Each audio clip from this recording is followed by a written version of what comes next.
Waalaikumsalam warahmatullahi wabarakatuh. Alhamdulillahirabbil alamin wa bihi nasta'in ala umuri dunya waddin wa ala alihi wa sahbihi ajmain, amma ba'du. Ibu Kepala Madrasah beserta Dewan Guru yang saya hormati, narasumber workshop diseminasi budaya positif Bapak Ade Agus Sonaji, SPD yang saya hormati. Pertama, marilah kita panjatkan puji tasyakur kehadirat Al-Lofi yang mana pada hari ini kita masih berjumpa bersua dalam acara diseminasi workshop budaya positif. Salawat beserta salam semoga tercurah kepada baginda Nabi besar kita Muhammad Sallallahu Alaihi Wasallam. Baiklah, dalam acara hari ini kita akan disajikan beberapa poin materi, terutama di diseminasi budaya positif. Yang pertama, kita lihat nanti bentukan daripada narasumber Pak Ade Agus Sonaji akan menyajikan budaya positif yang ada di terutama di sekolah kita. Untuk membuka acara ini, marilah kita sama-sama memanjatkan lafaz Bismillahirrahmanirrahim. Bismillahirrahmanirrahim. Acara selanjutnya yaitu sambutan Kepala Madrasah yang insya Allah akan disampaikan oleh Ibu Heliawati Esos. Kepadanya kami persilakan. Terima kasih. Assalamualaikum warahmatullahi wabarakatuh. Assalamualaikum warahmatullahi wabarakatuh. Alhamdulillahirabbil alamin wa bihi nasta'in ala umuri dunya waddin wa ala alihi wa sahbihi ajmain, amma ba'du. Yang terhormat Wakasek kurikulum Wakasek kesiswaan yang saya hormati Bapak Ibu Dewan Guru dan calon penggerak Bapak Ade Agus Sonaji. Pertama-tama kita panjatkan puji syukur kehadirat Allah Subhanahu wa Ta'ala, di mana kita bisa pada pagi hari ini bisa melaksanakan acara workshop diseminasi budaya positif. Salam dan salam tercurahkan atas junjungan kita Nabi besar Muhammad Sallallahu Alaihi Wasallam. Bapak, Ibu yang saya cintai dan saya banggakan, juga yang berbahagia, pada kesempatan ini acara pada hari Rabu ini kita akan melaksanakan workshop dari calon guru penggerak Bapak Ade Agus Sonaji, yaitu CGP angkatan 10 yang itu SMP 5 SMP Negeri 5 Sobang.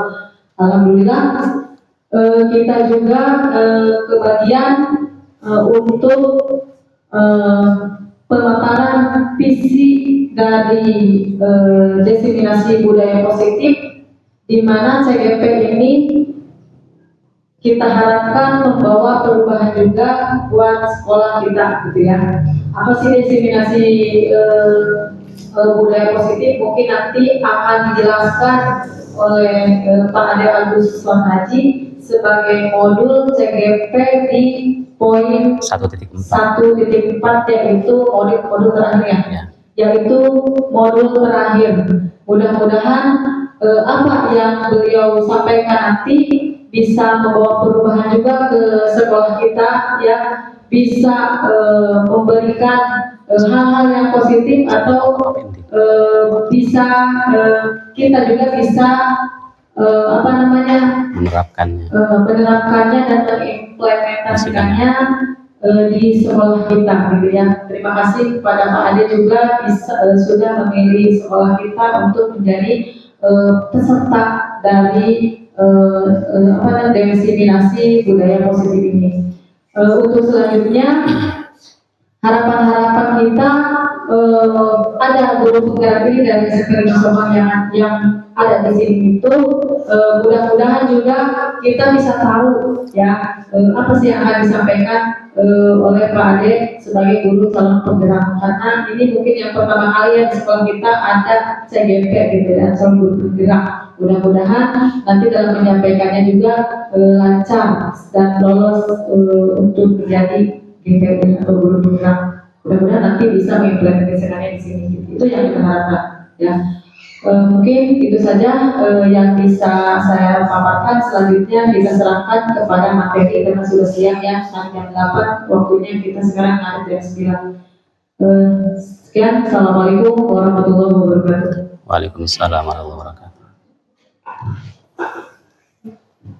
Terima kasih kepada Ibu Kepala Madrasah yang telah menyampaikan makna dari pertemuan hari ini, yaitu tentang diseminasi budaya positif. Untuk selanjutnya supaya lebih rileks, lebih santai, dan lebih hikmat dalam acara penyampaian materi tersebut, baiklah kita langsung aja diberikan kepada pemateri kita atau narasumber kita, yaitu Bapak Ade Agus Sohani SPD. Pertanyaan Ya, kesempatan.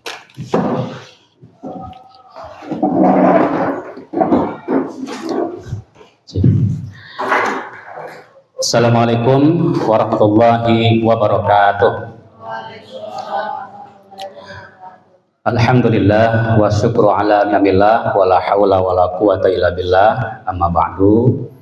Yang saya hormati Ibu Kepala Madrasah, yang saya hormati Pak Sumarta, pembawa acara ya, sebagai senior kita di sini, dan juga Bapak Ibu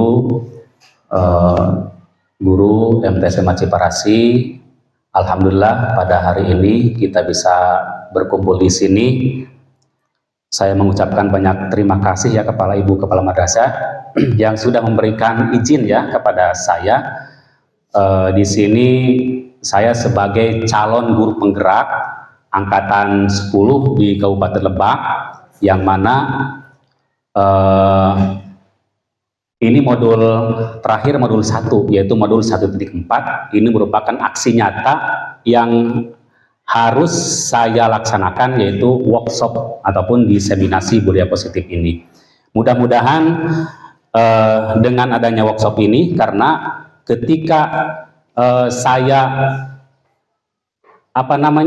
disuguhkan dengan modul 1.4 ini, ketika ada workshop, yang terbesit dalam hati saya foto itu, saya pengen berkolaborasi dengan guru MTS gitu, supaya apa yang saya dapatkan ini bisa memberikan pemahaman juga terhadap guru-guru di sekolah ini, gitu ya, gitu.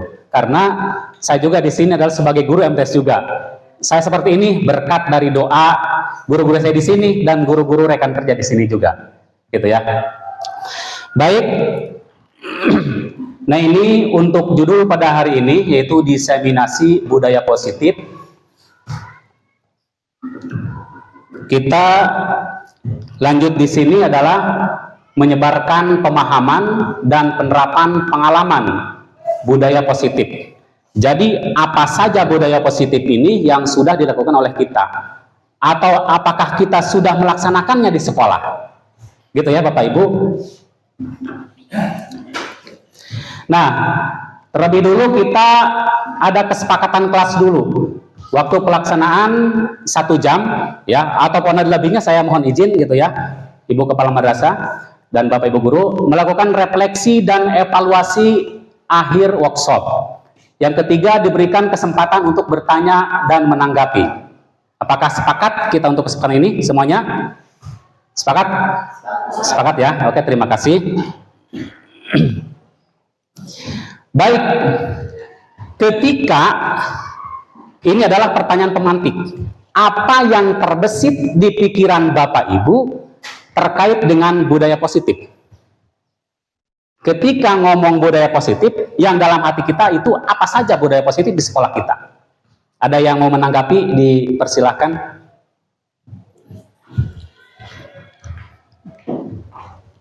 Foto sudah mengangguk-angguk tadi ya. Silakan. Oke, terkait pertanyaan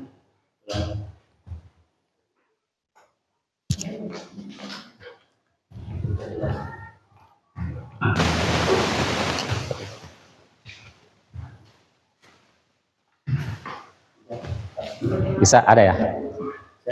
Pakai itu gak apa-apa Pak. ini lagi. Iya.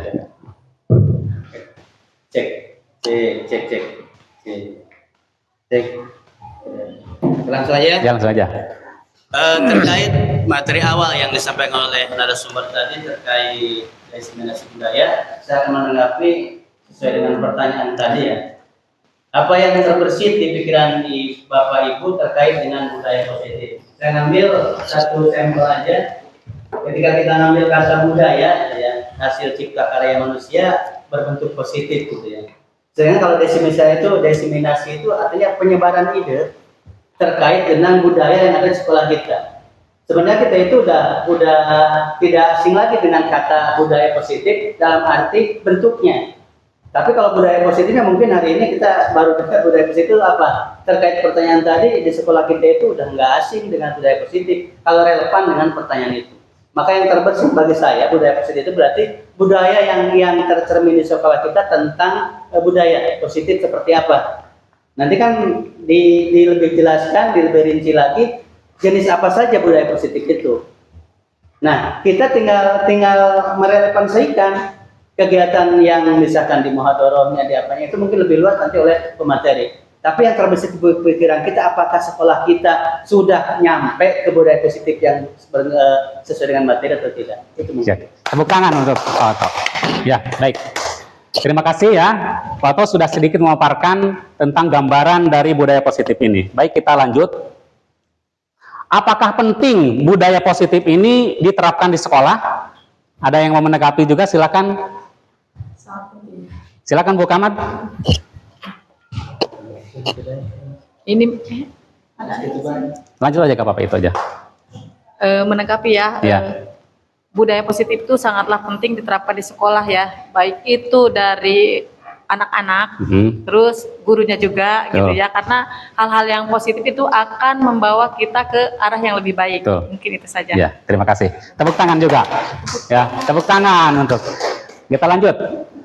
Nah, di sini konsep inti dari budaya positif yang pertama ada 8 poin yang akan kita bahas dari materi ini. Yang pertama perubahan paradigma belajar, yang kedua disiplin positif, yang ketiga nilai-nilai kebajikan, yang keempat kebutuhan dasar manusia, yang kelima motivasi perilaku manusia, keenam posisi kontrol guru, yang ketujuh keyakinan kelas, dan yang kedelapan segitiga restitusi. Nah, ini adalah poin-poin penting dalam pembelajaran menerapkan budaya positif di sekolah. Baik, kita lanjut. Nah, perubahan paradigma belajar, ya, dari dulu sampai sekarang itu belajar selalu berubah-ubah, ya. Ada juga yang mengatakan bahwa kurikulum itu selalu berubah-ubah. Nah, apa itu? Untuk menjawab kenapa selalu berubah, itu karena ada alasannya tertentu. Nah, di sini pembelajaran paradigma baru yaitu merupakan pembelajaran yang dirancang berdasarkan pembelajaran berdiferensiasi. Nah, sehingga para peserta didik belajar sesuai dengan kebutuhannya, berdasarkan tahap perkembangannya, sesuai dengan teori psikologi modern, yaitu mewujudkan profil pelajar Pancasila. Nah, ketika ngomong kita belajar pembelajaran berdiferensiasi, apakah kita sudah menerapkannya? Ada yang menanggapi? Silakan. Pembelajaran berdiferensiasi yang kita dengar, yang kita kenal, atau pernah mendengar, seperti apa itu pembelajaran berdiferensiasi? Ibu Nisa, yang diketahui tentang pembelajaran berdiferensiasi? Ya, silahkan, nggak apa-apa.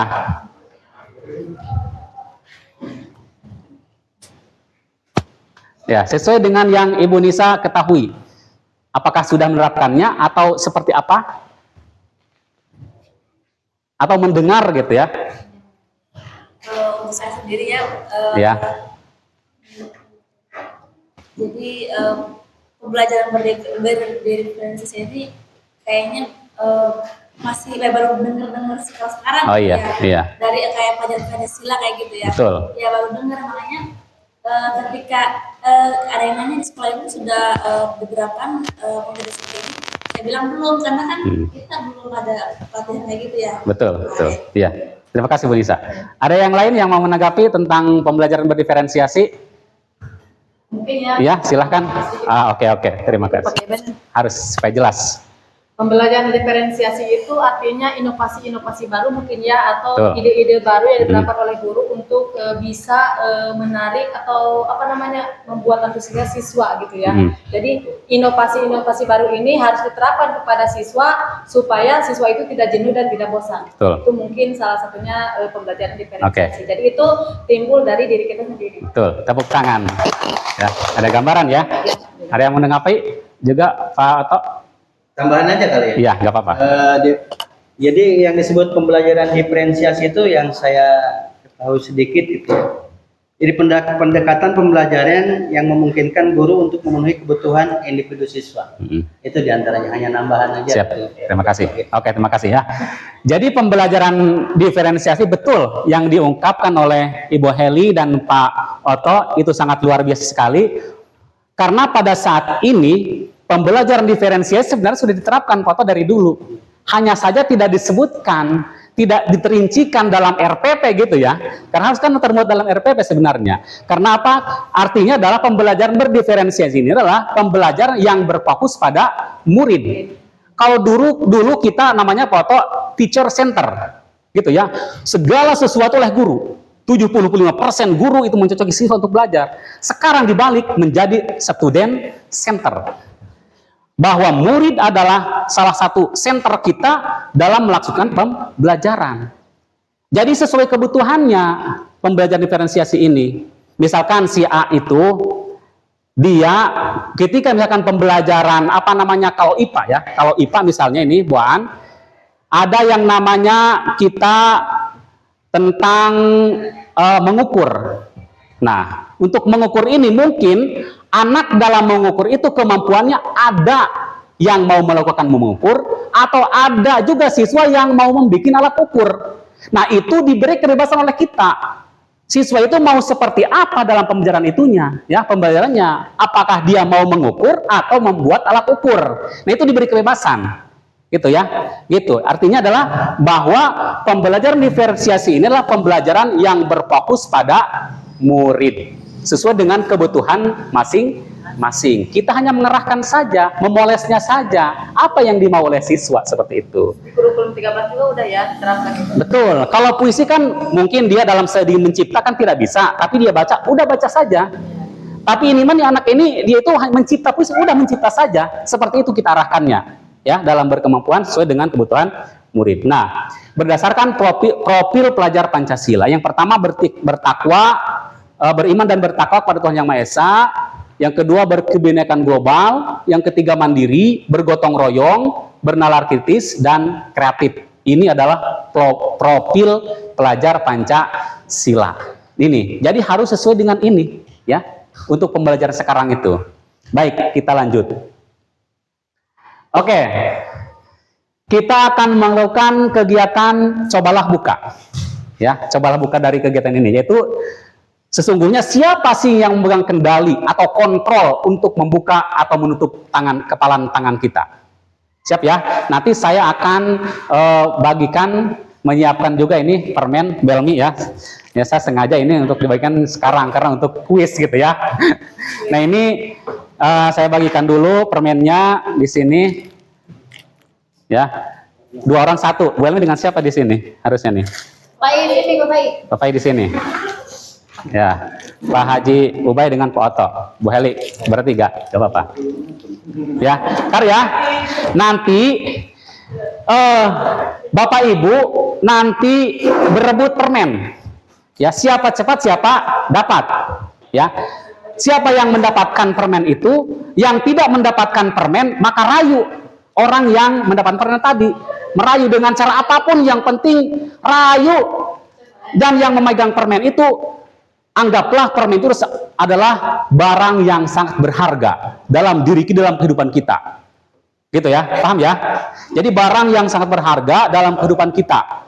Tidak ada orang yang bisa mengambil, ya. Gitu. Makanya rayu bagaimana caranya supaya permen itu dapat, yang tidak mendapatkan permen tadi bisa mendapatkannya. Paham ya? Boleh usul dikit? Iya. Ketika suruh merayu hal ini, misal ada intimidasi, boleh nggak? Ya silahkan saja, itu terserah yang merayunya. Terserah yang merayunya mau seperti apa dia, gitu ya. Mau disogok juga boleh, pakai uang berapa miliar boleh, silakan kan gitu ya. Oke. Supaya dapat. Saya hitung berdiri ya, berdiri supaya lebih mudah. Berdiri, Pak. Ya. Hitungan ketiga, silakan kalian ambil permennya. Belum. 1, 2, 3. Sekarang yang tidak mendapatkan permen rayu, mau intimidasi, mau apapun silahkan. Apakah dikasih atau tidak? Nggak apa-apa, berarti nggak. Itu bertiga. Dikasih atau tidak? Ya gitu. Dikasih atau tidak? Ya, silakan dirayu.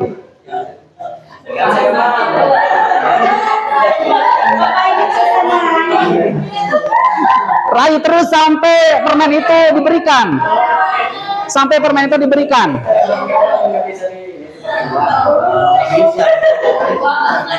Oke. Udah? Sudah dirayu sudah? Iya, sudah? Oke, terima kasih. Silakan duduk kembali. Baik. Bu Leli memberikannya. Tadi yang dapat siapa? Bu Leli. Memberikannya enggak? Permennya? Memberikannya. Diberikan. Kok masih dipegang? Udah dirayu? Hah? Udah dikasih? Kenapa belum dikasih? Tapi dia udah merayu. Udah diberikan. Enggak, maksudnya Bu Leli mau memberikan enggak? Mau. Atau kasih gitu. Kasih permennya. Nah, sekarang saya tanya, kenapa Ibu Leli memberikan barang yang sangat berharga di kebun Ibu Leli? Karena ada apa? Kenapa alasannya? Apakah intimidasi tadi ya? Apakah disogok gitu kan? Atau apapun dirayu apapun sehingga dalam kehidupan beliau itu dilepaskan? Kenapa? Alasannya? Silahkan, nggak apa-apa jawab aja. Iya, alasannya kenapa? Nih.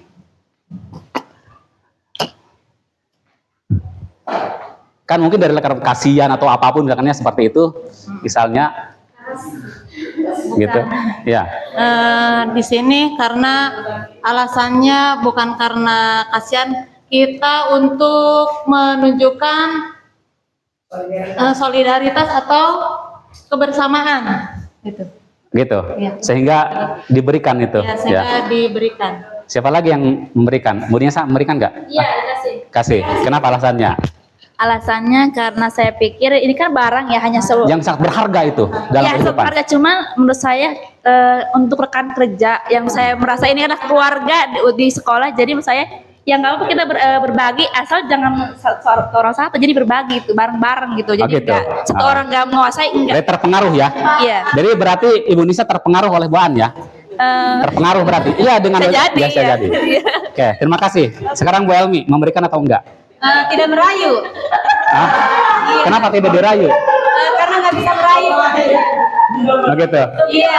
Sehingga tidak meminta. Tidak meminta. Jadi saya tidak akan memberikan sesuatu yang tidak diminta. Oh gitu. Kalau diminta kira-kira? Kalau diminta, meskipun ini berharga karena dia seorang teman dan rekan kerja, pasti akan saya berikan. Gitu. Berhubung dia tidak meminta, saya tidak akan berikan. Oke, terima kasih. Ya Pak, siapa Haji Ubay? Memberikan. Dirayu. Di mana merayu di gimana? Harus memberikan. Kasih tidak. Teman. Jadi foto ini lebih membutuhkan. Membutuhkan barang itu. Gitu doang. Gitu. Sehingga dikasih. Iya, sehingga dikasih. Oke, terima kasih ya. Tepuk tangan untuk semuanya. Ya, karena ada beberapa alasan mungkin ketika barang milik kita itu sangat berharga, ada alasannya memberikannya karena teman kita ada alasannya juga. Kita juga mengasih ada alasan. Tapi siapa sih sebenarnya yang mengontrol diri kita itu? Ya, apakah diri kita sendiri atau orang lain kan seperti itu kan? Gitu. Baik. Nah, di sini kita akan ada ilusi miskonsepsi tentang teori kontrol. Yang pertama, ilusi guru mengontrol murid. Yang kedua, ilusi bahwa semua penguatan positif, efektif, dan bermanfaat. Yang ketiga, ilusi bahwa kritik dan membuat rasa bersalah mampu menguatkan karakter. Yang keempat, ilusi bahwa orang dewasa berhak memaksa. Kira-kira betul gak ini, ilusi seperti ini? Ya, kira-kira bisa betul, bisa tidak. Tidak itu. Ya, karena pada kenyataannya kalau misalnya ilusi guru mengontrol murid, ya, murid itu berarti kita sebagai guru mengontrol murid, sedangkan dalam teori kontrol bahwa yang mengontrol itu hanya diri kita sendiri, murid itu sendiri. Kalau murid dikontrol oleh kita, maka anak itu akan selalu melakukan seperti itu. Gitu ya. Awas ya. Gitu. Misalnya kita mau murid nih, kita kontrol terus murid nih supaya tidak melakukan kesalahan. Ada kesempatan pasti dia akan melakukan kesalahan. Itulah ilusi. Bagaimana cara tidak seperti itu? Nah itu. Mari kita lanjut. Ya. Mengubah paradigma stimulus respon ke pendekatan teori kontrol. Simulasi respon, realitas kebutuhan kita sama. Betul nggak? Betul ya. Tetapi menurut teori kontrol bahwa kebutuhan kita berbeda. Kebutuhan murid berbeda. Kita jangan menganggap kebutuhan murid adalah sama dengan sesama rekannya. Gitu. Yang kedua, semua orang melihat hal yang sama. Menurut teori kontrol, setiap orang memiliki gambaran yang berbeda. Setiap orang memiliki cita-cita yang berbeda. Betul ya. Yang ketiga, kita mencoba mengubah agar orang berpandangan sama dengan kita. Ya, bahkan kita pun memaksa orang itu untuk sama dengan teori kita, kan seperti itu biasanya. Tapi pada kenyataannya kita berusaha memahami pandangan orang lain tentang dunia. Ya, memberikan pemahaman. Yang keempat, perilaku buruk dilihat sebagai satu kesalahan. Betul nggak dalam diri kita itu? Biasanya seperti itu kan? Nah, tapi pada kenyataannya semua perilaku memiliki tujuan. Orang lain bisa mengontrol saya. Gitu ya, hanya Anda yang bisa mengontrol diri Anda. Tadi Bapak Ibu memberikan sesuatu yang sangat berharga. Siapa sih sebenarnya yang mengontrol kita? Orang lain, gitu kan? Yang terus saya bisa mengontrol orang lain, tapi pada kenyataannya Anda tidak bisa mengontrol orang lain. Seperti tadi, ya, Ibu Jero dengan segala rayuannya dia meminta sehingga dikasih. Tapi pada kenyataan Anda tidak bisa mengontrol orang lain. Pemaksaan ada pada saat bujukan gagal. Kolaborasi dan konsensus menciptakan pilihan-pilihan baru. Yang selanjutnya, model berpikir menang kalah. Tetapi teori kontrol mengatakan model berpikir menang-menang. Kita selalu menang. Gitu ya. Tidak pernah kalah. Setiap orang tidak pernah kalah. Dan tidak, gitu kan. Jadi selalu berpikir menang. Kita lanjut. Nah, sekarang disiplin positif yang kedua. Refleksi diri, bagaimana kita berperilaku, mengapa kita melakukan segala sesuatu, apakah kita melakukan sesuatu karena adanya dorongan dari lingkungan atau ada dorongan orang lain? Ya, silakan Bu An. Dengan pertanyaan ini ditanggapi, ya. Menurut Bu An, apakah kita melakukan sesuatu karena dorongan dari orang lain? Kira-kira Bu An, benar nggak seperti itu? Atau dorongan dari lingkungan? Karena menurut saya Pade saling mempengaruhi serta saling menyesuaikan diri dengan lingkungan. Jadi ada dorongan dari lingkungan ya? Ada dorongan dari kita melakukan sesuatu karena ada dorongan dari lingkungan. Iya. Betul ya? Oke, terima kasih. Oke, kita lanjut. Disiplin positif.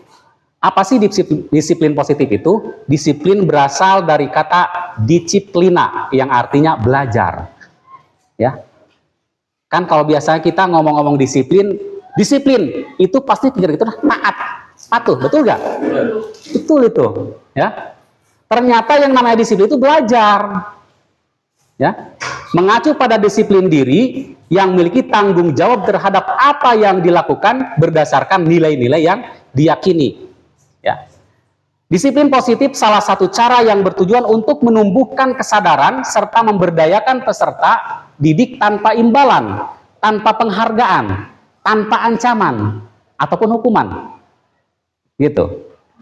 Kan biasanya kita kalau orang yang rajin-rajin, ya, rajin belajar, kasih hadiah, betul nggak? Betul ya? Yang salah kita hukum. Karena saya juga mengalaminya gitu ya. Di sini bahkan anak-anak sampai takut kan itu kepada guru itu.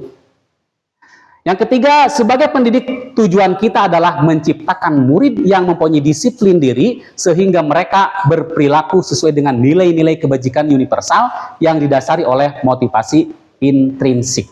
Oke, kita lanjut.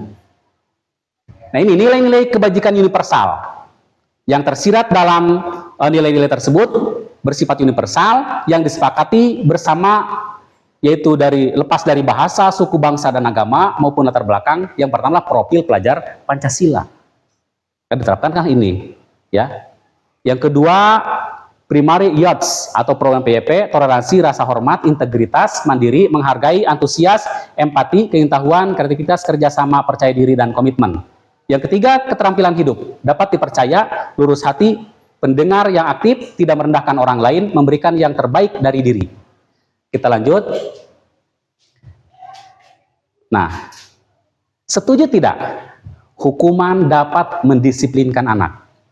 Pemberian hukuman dengan hal positif seperti membersihkan halaman dapat meningkatkan kedisiplinan. Silakan yang setuju. Yang mau menanggapi, Bu Jiroh. Silakan. Baik, saya akan menanggapi ya. Hukuman dapat mendisiplinkan anak. Sebetulnya saya kurang setuju gitu ya, karena kalau misalkan si anak itu disiplinnya, misalkan nih suruh membersihkan kelas, kalau misalkan tidak membersihkan kelas pasti dihukum, berarti kan itu tidak ada rasa ingin disiplin ya dalam hatinya, dalam nuraninya gitu. Karena takut berarti ya? Iya, karena takut. Kemudian pemberian hukuman dengan hal positif seperti membersihkan halaman dapat meningkatkan kedisiplinan. Saya juga tidak setuju ya, karena kebersihan itu kan kewajiban kita, apalagi kalau di sekolah itu kewajiban semua gitu ya yang ada di lingkungan sekolah ini, termasuk siswa maupun guru juga sebetulnya wajib gitu ya membersihkan halaman gitu. Kalau misalkan di meja kita ada yang kotor, maka kita wajib membersihkan, karena salah satu disiplin itu atau kebersihan itu kan dalam hadis juga sebagian daripada iman. Begitu Pak Ade. Ya, terima kasih. Tepuk tangan untuk Bu Jiroh. Ada yang lagi menanggapi? Ada yang setuju misalnya? Bu Kamad? Kira-kira menambahkan boleh? Menambahkan ya. Kalau menurut saya tadi kalau kata Bu Jiroh tidak setuju, disiplin itu bisa hukuman itu bisa mendisiplinkan anak. Tapi bisa juga sih anak itu bisa disiplin karena hukuman gitu ya. Gitu. Iya, misalkan coba bersihkan kelas misalkan gitu ya. Itu kan katanya bersihan kelas kamu karena kamu telah melakukan kesalahan misalkan itu ya. Gitu. Jadi itu merupakan untuk anak itu disiplin gitu ya. Gitu. Terus bukan dari anak aja, guru juga sama seperti itu gitu ya. Untuk disiplin itu harus seperti apa gitu, hal-hal yang positifnya, misalkan disiplinnya anak guru ibu-ibu sekarang kita rapat verifikasi misalkan gitu ya. Harus kalau misalkan nggak mau, belum siap, belum apa, itu namanya tidak disiplin gitu ya. Jadi mungkin itu saja. Ada ditambahkan Pak? Silakan Pak Oto menambahkan setuju tidak ya. Oke, kalau kita amati ya, pertanyaan setuju tidak itu kalau saya ngambil dari kata dulu. Lebih identik hukum apa identik sanksi gitu kan, kalau lihat kata gitu kan, sementara gitu. Jadi sanksi bagi anak gitu, bukan hukuman. Kalau hukuman bersifat ini ya, tapi kalimat ini udah disepakati mungkin ya, jadi udah nggak masalah. Tapi saya di sisi lain ada dua, mengingat Bu Jiroh dengan kepala madrasah tadi, hukuman dapat mendisiplin anak, itu tergantung jenis hukumannya. Ada hukuman positif mungkin ya, kalau misalnya hukuman itu disiplin anak pakai hukuman, jenis apa hukumannya kan gitu berarti. Ada yang bisa disiplin dengan hukuman ada, ya kan? Tapi tidak didominasi. Kemudian pemberian hukuman yang kedua, hal yang positif seperti membersihkan halaman itu kan berarti sampel doang. Selain membersihkan halaman bisa membersihkan kamar mandi dan sebagainya. Itu kan bisa melakukan kedisiplinan. Bukti di kita kan. Seperti ada Bu Leli menghukum siswa itu dengan menghafal surat Anu, itu kan berarti positif juga gitu kan. Jadi disiplinnya itu tergantung sudut mana kita mandangnya gitu.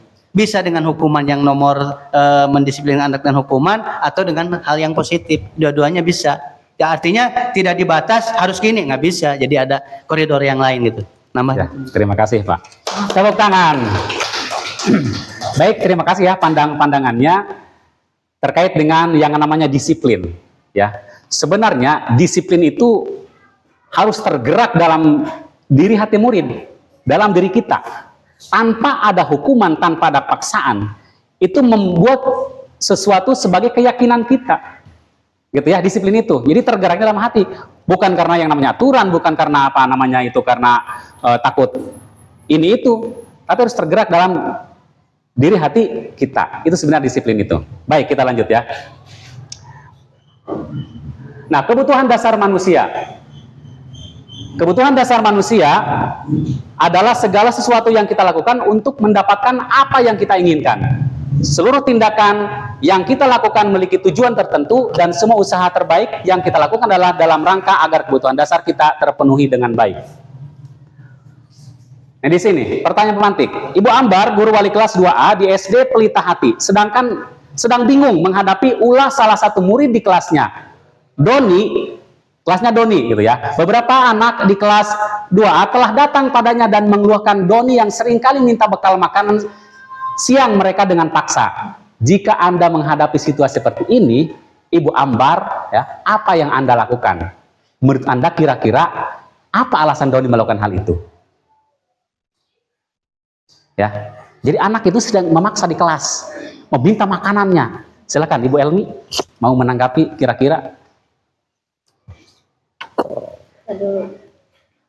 Jika Anda menghadapi situasi seperti Ibu Ambar, anggap kita sebagai Ibu Ambar, apa yang akan Anda lakukan? Ya, gitu. Kira-kira apa alasan Doni melakukan hal itu? Karena Doni inilah salah seorang yang selalu meminta atau merampas makanan teman-temannya, gitu. Gitu. Bingung juga ya sebagai. Apakah mau dihukum, gitu kan? Atau misalkan mau apa, seperti apa, kira-kira, gitu. Si kelakuan Doni ini. Iya, pertama mungkin Doni itu adalah tipikal orang yang memang mempunyai sifat yang hobi meminta ya. Hobi meminta secara paksa. Kalau kita sebagai sebagai wali Guru, kelas, ya, sebagai ya. guru misalnya, untuk menghadapi sikap Doni, ya sudah pasti kita akan memberikan nasihat dulu ya, jangan dulu hukuman. Nasihat dulu Ya. bahwa perbuatan seperti itu tidak baik gitu, apalagi sifatnya memaksa untuk meminta makanan gitu. Karena sebenarnya mungkin Doni itu bisa jadi karena dia senang membuat temannya susah, atau emang karena benar-benar menginginkan makanan itu gitu. Betul. Kita tidak tahu kan sifat Doni itu. Makanya yang harus kita lakukan adalah, menurut saya, kita menasehati Doni dulu, jangan diberikan hukuman dulu, karena memang kita belum tahu Doni itu benar-benar ingin makanan itu ataukah hanya ingin membuat temannya susah aja gitu ya. Betul. Oke, terima kasih Bu Elmi. Tepuk tangan untuk Bu Elmi. Jadi ya, alasan Ibu Elmi jadi menarik dulu si Doni, panggil dulu gitu ya, selesaikan dulu. Kenapa kamu sampai memaksa makan teman-temannya? Jadi selidiki apakah dia itu belum sarapan karena dia tidak mampu? Kan kita tidak tahu seperti itu ya. Nah itu. Oke, kita lanjut. 5 kebutuhan dasar manusia. Yang pertama adalah bertahan hidup. Makanan, pakaian, tempat tinggal, keamanan kesehatan. Sehingga tadi Doni mungkin saja gitu ya, mungkin saja dia belum makan sehingga dia meminta, tapi caranya dengan yang salah gitu. Itu fungsi guru di situ ya. Atau hanya iseng, nah kita belum tahu, nah, seperti itu. Kasih sayang dan rasa diterima. Rasa diterima diperlukan berbagi kerjasama menjadi bagian dalam kelompok. Atau mungkin Doni itu merasa dia itu paling gagah di kelasnya, seperti itu ya. Penguasaan harga diri, keinginan untuk dianggap, memimpin, berprestasi, diakui, dengar. Atau dia itu sebagai tadi yang gagah, menjadi seorang pemimpin itu di kelasnya, sehingga dia berani gitu ya. Gitu. Kebebasan, mandiri, memiliki pilihan, mencoba hal baru, mengendalikan arah dirinya. Atau dia itu mau mencoba hal yang baru. Saya ini mau jadi gagah kan seperti itu. Kesenangan, bermain, humor, antusiasme, dan tertawa. Inilah 5 dasar kebutuhan manusia. Motivasi perilaku manusia. Kita lanjut dengan yang kelima. Motivasi perilaku manusia untuk menghindari ketidaknyamanan, hukuman, ya, untuk mendapatkan imbalan, ya, untuk menjadi orang yang mereka inginkan dan menghargai diri sendiri dengan nilai yang mereka percaya. Nah, ini untuk menghindari ketidaknyaman ataupun hukuman. Apakah ini motivasi? Karena manusia itu kan ada motivasi intrinsik, ada motivasi ekstrinsik. Kalau motivasi intrinsik itu dari luar, dari dalam, ya dari dalam, ya intrinsik. Kalau ekstrinsik itu dari luar. Dia melakukan sesuatu karena ada orang lain. Tetapi ketika motivasi intrinsik yang di dalam ini, dia melakukan sesuatu karena ada dorongan dalam hatinya. Kita kira-kira yang nomor 1 itu motivasi apa itu ya? Ekstrinsik atau ekstrinsik atau intrinsik? Ekstrinsik. Nomor 2? Intrinsik. Sama, ekstrinsik ya. Yang pertama ekstrinsik, yang kedua ekstrinsik, yang ketiga intrinsik. Karena dia menginginkan menghargai diri sendiri dengan nilai yang mereka percaya. Ada kepercayaan dalam dirinya, gitu ya. Oke, baik. Ya, eksternal sama ya, motivasi internal. Ya, gitu. Jadi untuk menghindari ketidaknyamanan, hukuman. Jadi dia mau berangkat ke sekolah pagi karena takut dihukum. Dia mau datang ke sekolah hari Senin pagi-pagi untuk ikut upacara karena tidak ingin dihukum. Gitu ya, gitu. Terus ada juga dia mendapatkan imbalan, dia belajar dengan tekun karena ingin ada penghargaan, karena ingin pujian. Nah, kalau ini untuk menjadi orang yang mereka inginkan, mereka menghargai diri sendiri dengan nilai yang mereka percaya. Bahwa seorang siswa datang ke sekolah itulah sebuah kewajiban sebagai siswa. Ya, karena mengikuti aturan yang di sekolah, gitu. Next. Di sini ada juga kisah atau kasus ya. IPA kurang menguasai pelajaran matematika. Sehingga pada saat pelajaran tersebut berlangsung, dia lebih banyak berdiam diri atau menggambar di buku pelajarannya. Pada saat guru matematikanya, Pak Seno, menanyakan pertanyaan, IPA menjadi gugup dan tak sengaja menjatuhkan tasnya dari kursi. Serta tiba-tiba menjadi gagap pada saat berupaya menjawab. Seluruh kelas pun tertawa melihat perilaku IPA yang bicara tergagap dan terkejut tersebut. Pak Seno pada saat itu membiarkan teman-temannya IPA menertawakan IPA yang tergagap dan malu luar biasa. Dan malahan minta IPA untuk maju ke depan dan berdiri di depan kelas sambil menunjuk hidungnya karena tidak bisa menjawab pertanyaan Pak Seno. Kelas makin gaduh. Anak-anak pun tertawa melihat IPA di depan kelas memegang ujung hidungnya. Apakah Anda setuju dengan tindakan Pak Seno? Menurut Anda, tindakan Pak Seno terhadap IPA adalah sebuah hukuman atau konsekuensi? Mengapa?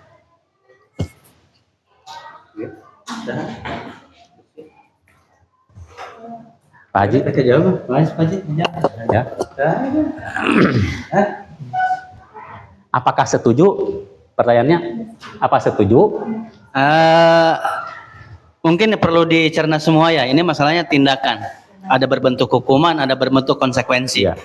Kalau menurut saya di sini yang pertama menjawab saya tidak setuju dengan apa yang dilakukan oleh Pak Seno terhadap siswa karena itu membunuh perasaan anak. Betul. Ya, satu. Betul. Kemudian yang kedua, menurut Anda tindakan Pak Seno terhadap IPA adalah sebuah hukuman atau konsekuensi. Di sini sebenarnya kalau bentuk hukuman itu setelah ada proses baru dihukum. Berarti termasuknya konsekuensi bagi yang melaksanakan atau melanggar, mungkin konsekuensi bagi Pak Seno itu ada hukuman di depan kelas. Jadi dua kategori ini masih tergantung posisi guru. Kalau guru misalkan ingin menjatuhkan bukan ingin menjatuhkan, artinya salah satu siswa akan terjatuh harga dirinya ketika dipaksakan dengan hukuman itu. Itu mungkin jawabannya. Jadi hukuman atau konsekuensi itu? Konsekuensi. Kayaknya. Konsekuensi. Oke, baik, terima kasih. Ada yang menambahkan juga? Hukuman atau konsekuensi? Baik ya, saya akan menanggapi dari pertanyaan yang pertama, apakah Anda setuju dengan tindakan Pak Seno terhadap IPA? Menurut saya pribadi, saya kurang setuju, Pak. Ya. Kemudian yang kedua, tindakan Pak Seno terhadap IPA adalah sebuah hukuman atau konsekuensi. Kalau menurut saya, bukan hukuman, bukan juga konsekuensi. Kenapa? Karena kalau hukuman tadi sudah harus ada penyebabnya tadi kan udah ya. Jadi kalau hukuman itu berarti kan udah ada ketentuannya. Nah, kalau konsekuensi berarti kan itu konsekuensinya misalkan ketika IPA tidak bisa menjawab pertanyaan matematika, maka hukumannya misalkan harus berdirikan di depan kelas gitu. Kan itu tidak ada kesepakatan kalau konsekuensi mah ya. Oke, Baik. terima kasih. Oke. Assalamualaikum warahmatullahi Terima kasih Ibu Jiro, tepuk tangan untuk dua Pak Oto ya. Terima kasih. Baik, kita lanjut. Hukuman ya, konsekuensi dan restitusi. Hukuman itu tidak terencana, tiba-tiba. Ya. Terus murid tidak tahu apa yang akan terjadi. Tidak dilibatkan. Bersifat satu arah.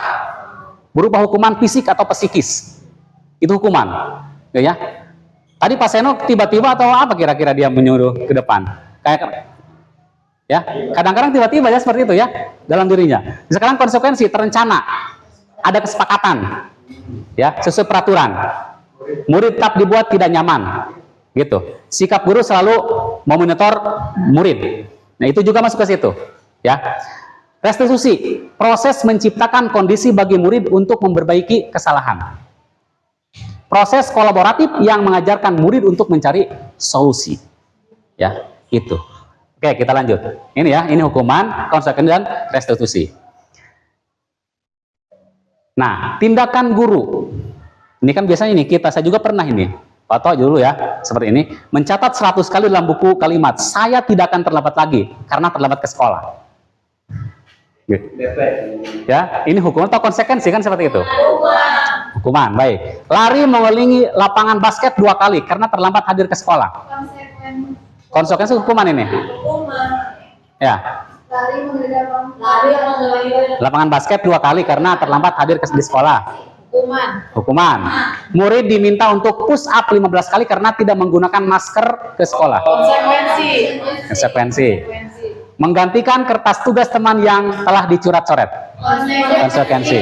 Membersihkan tumpahan air di meja tulis karena disenggol pada saat belajar. Murid disuruh untuk mengenakan sepatu seharian di sekolah karena tidak mengenakan sepatu hitam. Lari mengelilingi lapangan basket 2 kali karena terlambat 10 menit untuk pelajaran PJOK.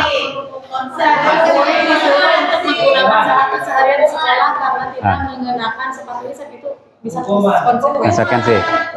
Konsekuensi. Oke. Oke, kita lihat jawabannya ya.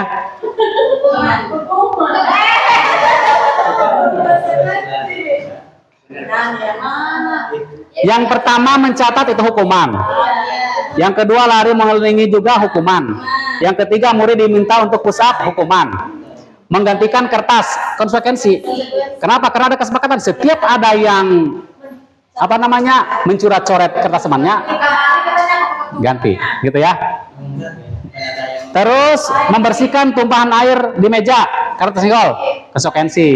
Karena ada kesadaran diri, gitu ya. Ada kesadaran diri dalam dirinya. Terus murid disuruh tidak mengenakan sepatu seharian, hukuman.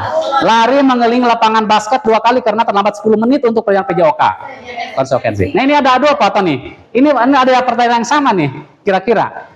Lari ya kalau ini kan hukuman, kalau ini konsekuensi. Kira-kira di perbedaannya di mana ini? Karena ini konsekuensi dalam mata pelajaran PJOK kan Ya. mungkin karena peraturan di sekolah gitu. Gitu. Ya. Kalau yang Ya, betul ya. Karena kalau PJOK pasti dia ada kesepakatan.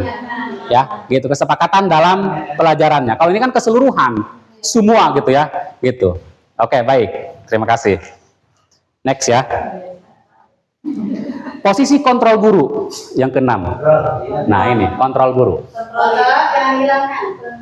Ada 5 posisi kontrol guru. Kita sebagai guru ada 5 posisi kita. Kita mau di posisi yang mana? Ya, apakah penghukum, pembuat merasa bersalah, sebagai teman, sebagai pemantau, atau sebagai manajer? Gitu ya. Oke, kita lihat. Sekarang kita posisi di mana, gitu ya?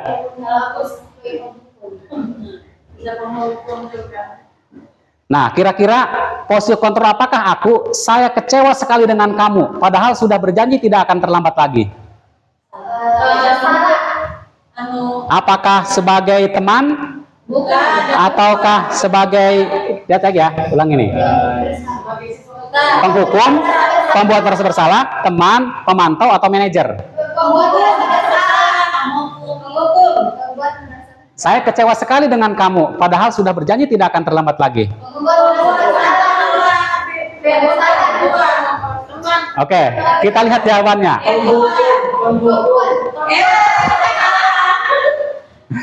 Ya, nah itu berarti pembuat merasa bersalah. Oke, yang kedua, kamu tidak pernah benar melakukannya. Hukum ya, ini menjasa seseorang kan ya, gitu. Kencang ini bari molotov gitu kan ya. Betul nggak? Oke, betul.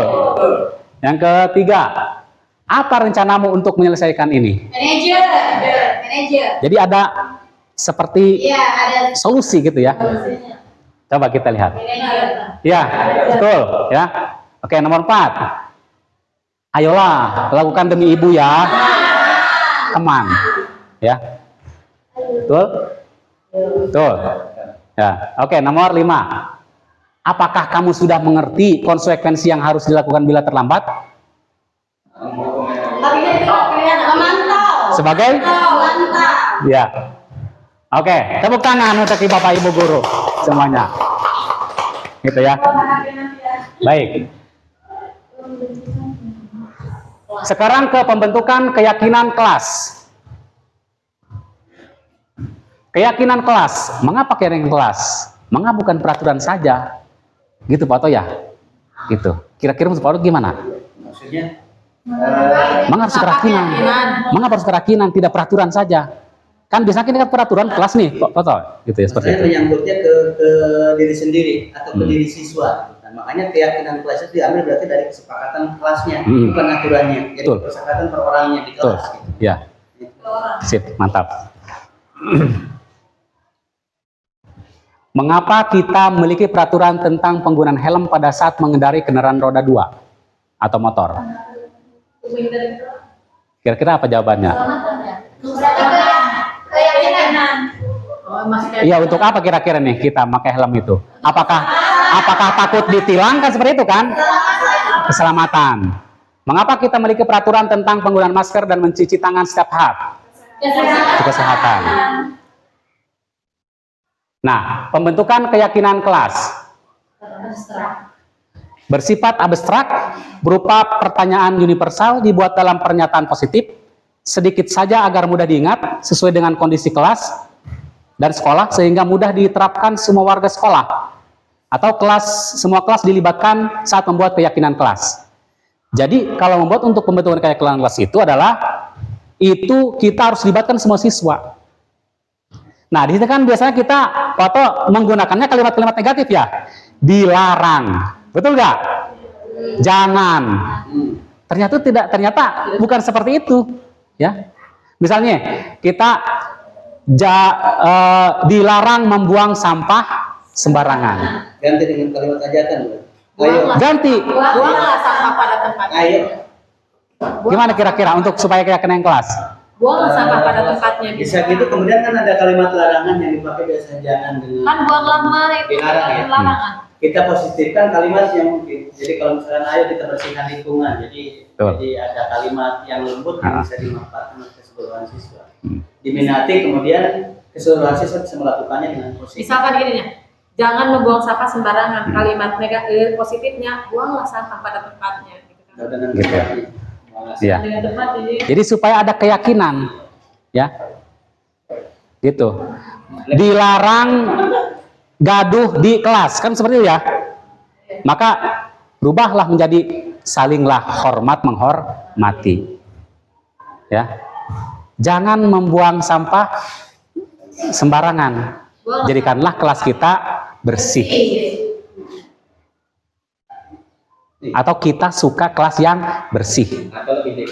Maka ketika anak melihat itu, itulah sebuah keyakinan. Karena diposisikannya lah sebagai kalimat yang positif. Gitu.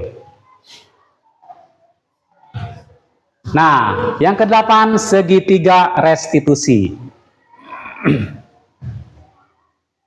Segitiga restitusi adalah suatu proses dialog yang dijalankan guru atau orang tua agar dapat menghasilkan murid yang mandiri dan bertanggung jawab. Ya, ini. Nah, tahapan segitiga restitusi. Yang pertama adalah menstabilkan identitas. Yang kedua, validasi tindakan yang salah. Yang ketiga, menanyakan keyakinan. Nah, menstabilkan identitas. Nah, biasanya kalau kita ada anak yang berbuat yang salah, kan biasanya kita langsung menghukum, menjas orang itu salah, bahkan menegurkan dengan kata-kata keras, gitu kan? Maka untuk identifikasi masalah ketika anak itu melakukan kesalahan, maka gunakanlah yang namanya segitiga restitusi. Gitu. Berdasarkan prinsip membuat kesalahan adalah bagian dari proses pembelajaran. Bagaimana cara menstabilkan identitas? Misalnya, ketika anak bolos, stabilkan dulu identitasnya. Wajar kamu bolos. Setiap orang itu pasti ada salah. Itu. Jadi jangan langsung membentak, kamu ini salah, kamu dasar badung. Nah, itu tidak boleh. Itu nanti akan menjas dirinya itu dihukum oleh kita. Sehingga ketika dia setelah dia selesai di sekolah kita, dia akan merasakan saya pernah oleh guru. Seperti itu kan. Gitu ya. Seperti itu. Ternyata Pak Oto, jadi yang kita lakukan itu saya juga merasa gitu ya, salah gitu terhadap murid kita, gitu ya. Nah ini, ibu bapak juga pernah melakukan itu. Ibu bapak guru tidak mau mencari siapa yang salah, tapi ibu ataupun bapak ingin mencari solusi dari permasalahan ini. Kamu berhak merasa begitu, ya, gitu. Yang kedua, validasi tindakan. Berdasarkan prinsip setiap perilaku berupaya memenuhi suatu kebutuhan tertentu. Kamu pasti punya alasan mengapa kamu melakukan hal itu. Ya, siapa tahu anak-anak yang itu yang lambat ke sekolah, dia itu misalkan di rumahnya ada pekerjaan yang tidak bisa ditinggalkan dulu seperti itu. Nah itu makanya ada segitiga restitusi ini. Padahal kamu bisa melakukan yang lebih buruk dari ini. Kamu patut bangga karena telah melindungi sesuatu yang penting buatmu. Kamu melakukan karena mempertahankan sesuatu yang penting. Jadi dia itu merasa salah. Oh iya Bu, oh iya Pak, saya salah. Ternyata, akan terlahir dalam dirinya itu merasa bersalah bahwa itulah kelakuan yang salah. Oh saya salah, ternyata bolos itu tidak baik Pak. Nah itu, ya seperti itu nanti. Yang ketiga, menanyakan keyakinan. Berdasarkan prinsip teori kontrol bahwa pada dasarnya kita termotivasi secara intrinsik. Ya, apa keyakinan kelas kita? Apa nilai-nilai apa yang telah disepakati bersama? Seperti apa gambaran sebuah kelas yang ideal menurut kamu? Kamu ingin menjadi orang yang seperti apa? Gitu ya. Jadi menanyakan keyakinan, kira-kira menurut kamu itu hal yang seperti itu bagus atau tidak? Maka akan timbul menerima itu salah. Nah, merasa bersalah itu ya. Terus kamu ingin memperbaikinya? Iya, saya akan memperbaikinya Pak. Karena itulah tindakan yang salah. Nah itu, ketika ada suatu masalah, maka gunakanlah yang namanya segitiga restitusi untuk siswa kita. Nah, kemarin saya juga, karena salah satu tugas, kebetulan ada siswa yang bertengkar dengan siswa yang lain. Ya, karena dia diejek oleh temannya, sehingga dia mendorong temannya sampai jatuh. Yang namanya Nelly, seringkali dia disindir dan diejek oleh temannya. Ia marah dan tidak bisa menahan emosinya. Ya.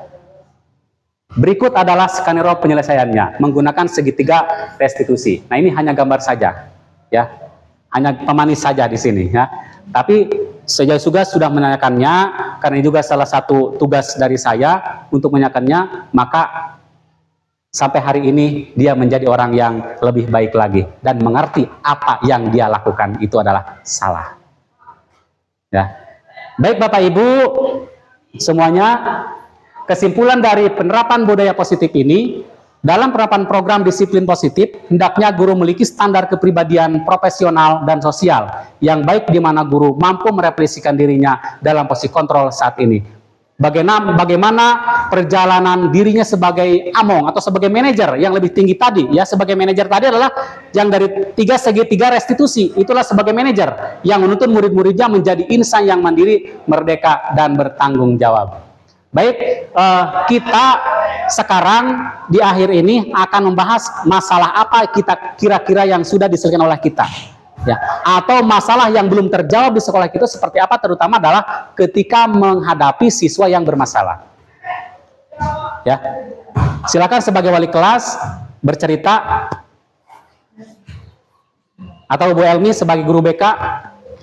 Jadi masalah apa, terus penyelesaiannya seperti apa? Baik, silakan.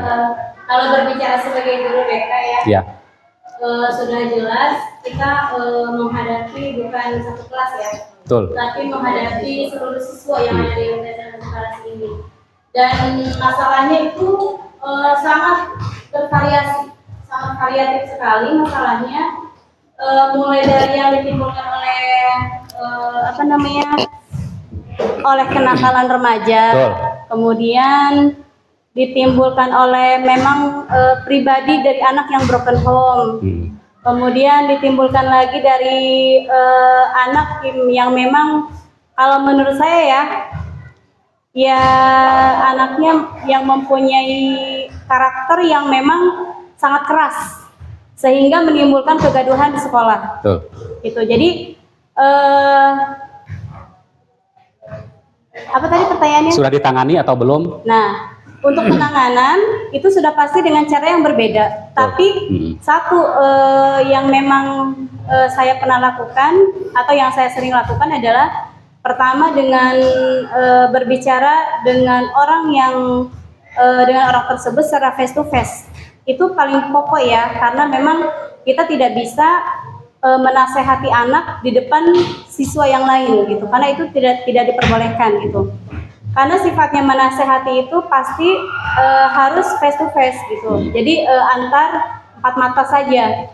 Dan memang banyak sekali kendala untuk mencari solusi bagaimana menyelesaikan masalah-masalah tersebut.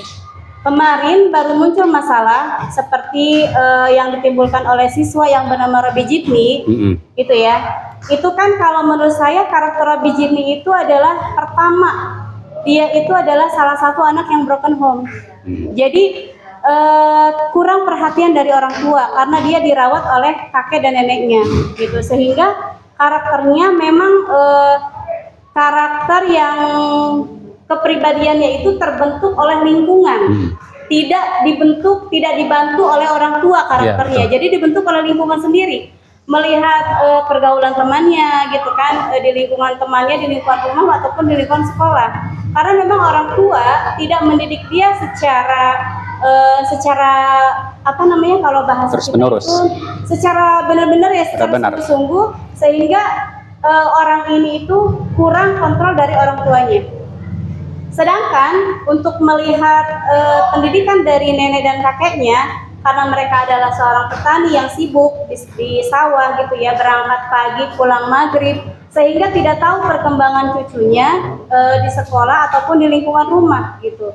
Jadi banyak sekali yang ditimbulkan oleh masalah-masalah yang ditimbulkan oleh anak-anak yang memang mempunyai karakter broken home.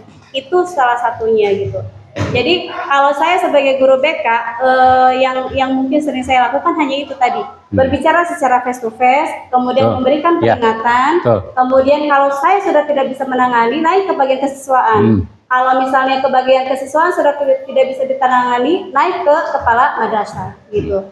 Itu saja. Baik, terima kasih. Tepuk tangan untuk Ibu Helmi ya, yang sudah memaparkan beberapa kasus di sekolah dan mungkin sudah diselesaikannya ya. Karena pada dasarnya saya percaya kepada ibu guru semua, kita bisa menyelesaikan kasus anak-anak itu secara dengan kepala dingin ya. Karena tindakan apapun yang dilakukan oleh kita adalah sebenarnya untuk kebaikan murid-murid kita juga. Oke. Kita melakukan refleksi setelah mengikuti workshop ini. Apa yang Bapak Ibu rasakan? Apa yang ingin Bapak Ibu lakukan? Budaya positif seperti apa yang Bapak Ibu idam-idamkan? Terutama adalah di sekolah kita. Silakan, ada yang mau merefleksi.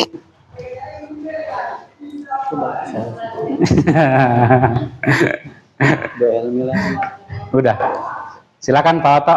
Ya, oke, izinkan saya sedikit ya, bukan menjawab atau mengulas, tapi kita sharing.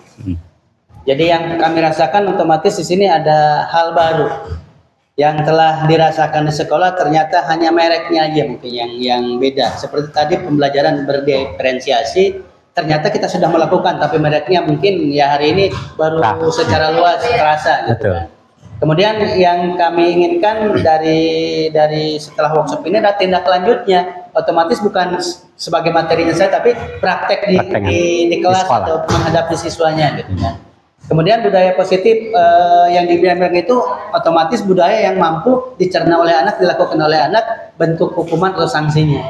Jadi anak bisa menerima, guru bisa melakukan, itu aja mungkin. Terima kasih. Baik, kita berikan tepuk untuk Pak Oto. Tepuk wow ya, tepuk wow. Tepuk wow, tepuk wow. Prok prok prok. W, gini. Prok prok prok. O, prok prok prok. W, prok prok prok. Wow. Nah, bisa? Oke. Kasih foto tepuk wow. W, O, W, wow.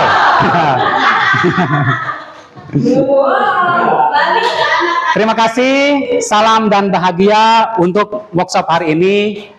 Apa yang saya tadi paparkan itu hanya sebuah sharing, hanya sharing saja. Untuk pendalamannya adalah semuanya sudah ada dari Bapak Ibu semuanya. Dan saya yakin, saya percaya bahwa kita bisa melakukan ini, budaya positif ini di sekolah kita karena sesuai dengan cita-cita kita untuk murid kita yang berbahagia di dunia dan di akhirat. Amin. Itu saja yang saya sampaikan. Wabillahi taufiq wal hidayah. Assalamualaikum warahmatullahi wabarakatuh.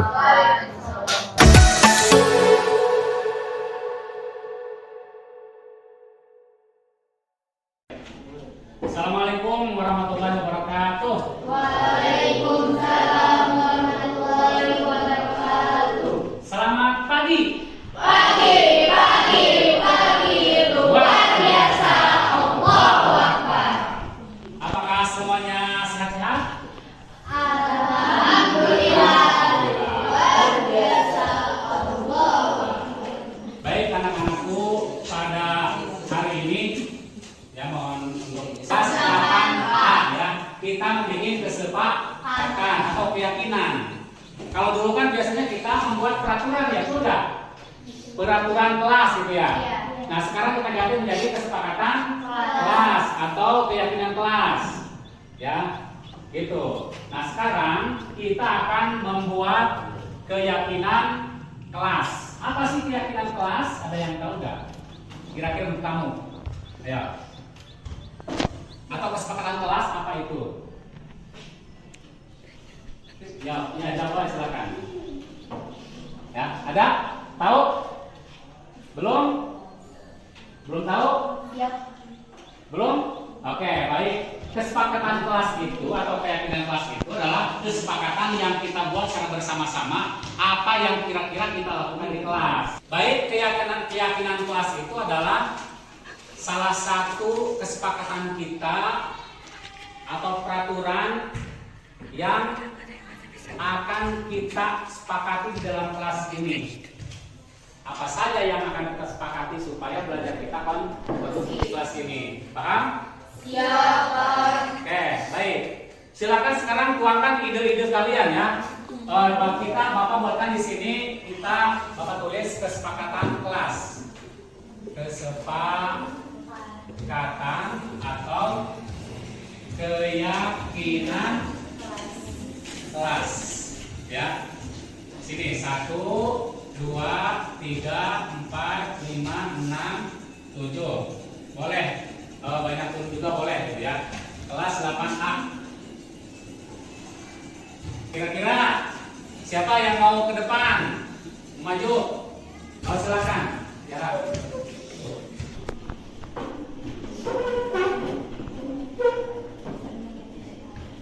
Oke. Sebenarnya lihat ke sini ya. Ini menurut Tiara nih kesepakatan yang akan kita lakukan.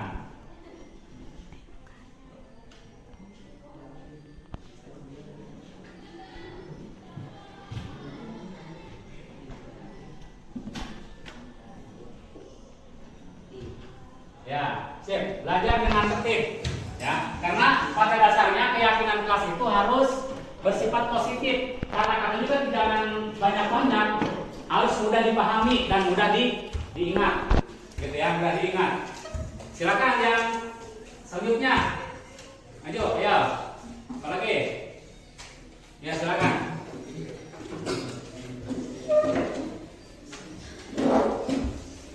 Yang kedua,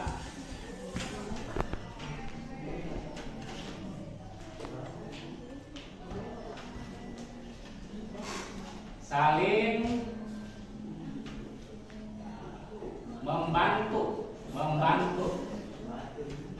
membantu ya, saling membantu. Jika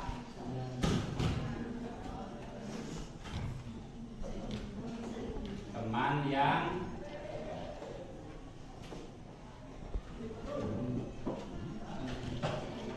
membutuhkan.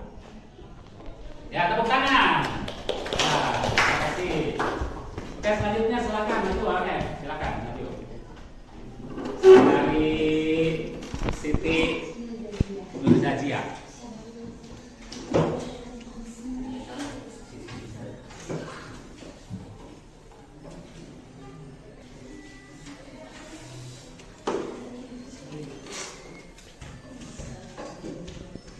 Tidak ikhlas. Oke, tepuk tangan. Selanjutnya, Pak Sri Devi, ya Sri Devi. Ketertiban kelas. Menjaga kebersihan dan ketertiban kelas. Oke, baik. Kita lanjut. Siapa lagi? Yang maju.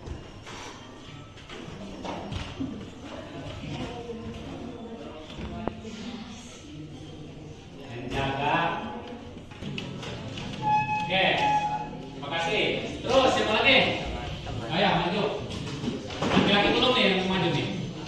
Nanti maju ya, laki-laki.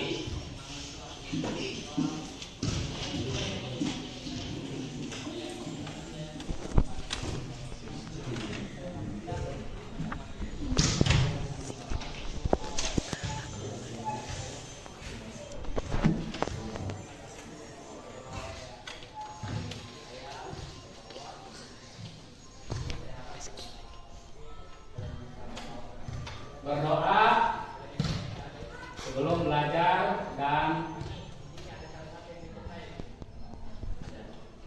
sesudah belajar. Yang besar dari baca. Bapak ya.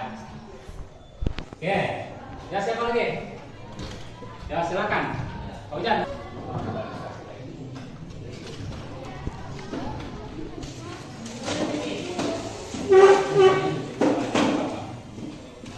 Kamu yang sudah tulis ya di kertas, kamu sudah menulisnya, silakan nanti bawa kertasnya, takut lupa. Setuju?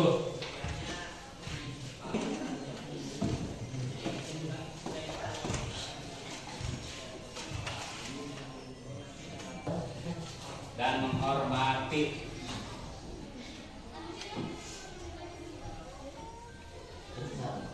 Sama. Oke, ya siapa lagi? Ya. Depan, yuk, maju. Ya. Yuk. 8 ya, ke 8. Ya. Ada tempatnya. Oke, terima kasih. Tepuk tangan untuk semuanya. Ini hampir kesepakatan sesuai dengan pikiran kalian ya. Sesuai dengan pemahaman kalian. Kamu mau menginginkan kesempatan seperti ini, gitu ya? Coba kita baca dulu. Pertama apa? Kedua, saling membantu jika ada teman yang membutuhkan. yang ketiga, Tidak membuat keributan di kelas. keempat, Menjaga kebersihan dan ketertiban kelas. kelima, Menjaga etika dan sopan santun. keenam, Berdoa sebelum belajar dan sudah belajar. ketujuh, Saling menghargai dan menghormati sesama teman. kedelapan. Membuang sampah pada tempatnya. Baik, di sini kesepakatan kelas itu tidak boleh menggunakan kata, kita rangkum lagi ya. Ketika yang sama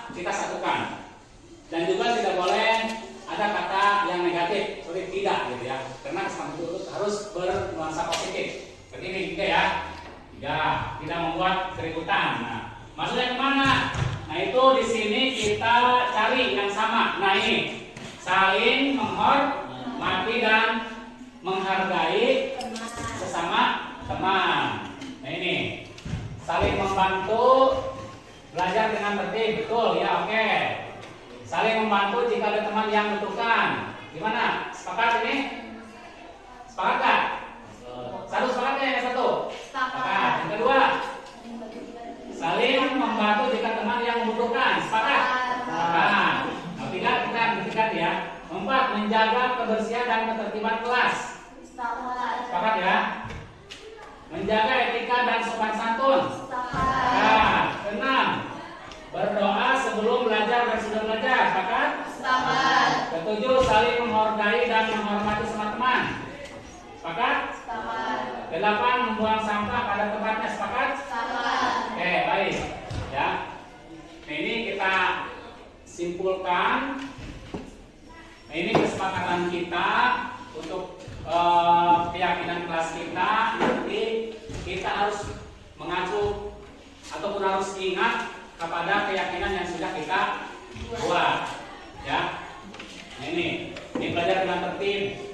Nah, ini saling membantu, ini sama, ini adalah berarti ini tanggung jawab ya, ataupun peduli nih. Ini peduli ya, peduli. Terus menjaga kebersihan dan ketertiban, ini tanggung jawab.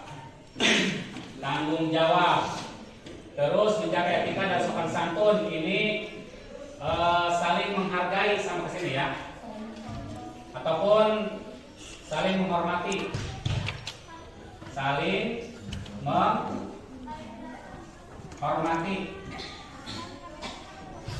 Terus berdoa sebelum belajar dan sudah belajar, berarti tanggung jawab. Saling menghargai dan menghormati sama teman, sama ini saling menghormati. Membuang sampah pada tempatnya, berarti tanggung jawab. Tanggung jawab. Nah ini ya, ini kesimpulannya, berarti peduli, tanggung jawab, saling menghormati, dan ada 3 ya, saat peduli, tanggung jawab, dan saling menghormati. Ini kesimpulannya.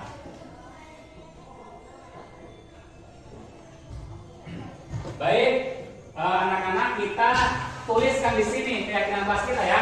Nanti ditempel di sini di kelas. Ya, tuliskan di sini. Baik, Bapak akan bantu ataupun ada yang memegang di sini, silakan 2 orang. Ya. Nah, oke, tuliskan sesuai dengan kesepakatan kita. Yang pertama adalah belajar dengan tertib. Belajar dengan tertib. Yang kedua, saling membantu. Saling membantu jika ada teman yang membutuhkan. Ketiga, 4 ya ini. 3, menjaga kebersihan. Menjaga kebersihan dan ketertiban kelas. Keempat, menjaga etika ya. Baik, nomor 4 kita ini aja, kita saling dengan saling menghormati. Ya, saling menghormati dan menghargai. Baik, nomor 5, berdoa ya, berdoa sebelum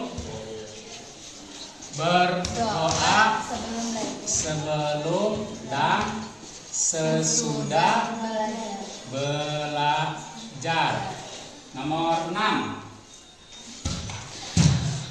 membuang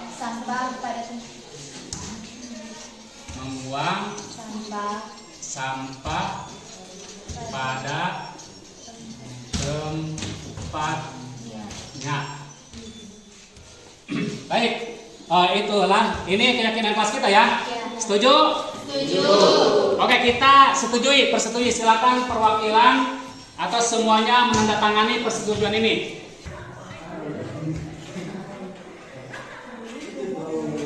Silakan.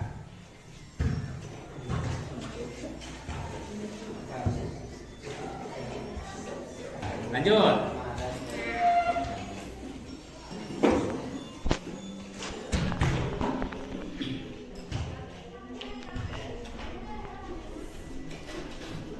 Terus, ya, lagi.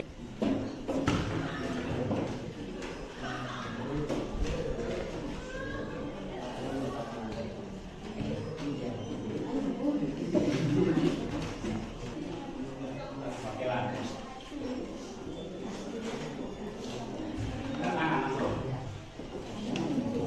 Lagi.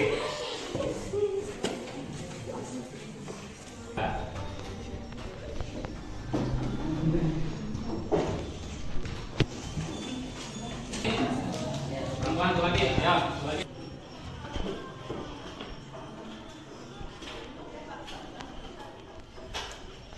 Kita ya, yang sudah disepakati dan disetujui oleh kalian semua dan ditandatangani, ya. Oke, baik. Nanti kita pansa, gitu ya. Oke, ya. Dan pegang di kelas. Nah, lihat ya. Ini. Oke. Baik, sudah. Terima kasih. Silakan ke meja lagi. Oke, baik anak-anakku semuanya, kita sudah beres membuat keyakinan kelas kita. Sekian dari Bapak, kita tutup untuk musyawarah tentang kelas ini dengan baca hamdalah.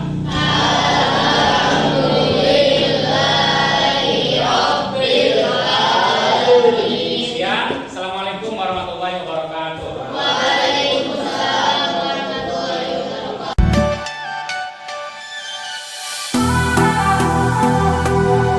Assalamualaikum warahmatullahi wabarakatuh. Perkenalkan, nama saya Tia Tiara.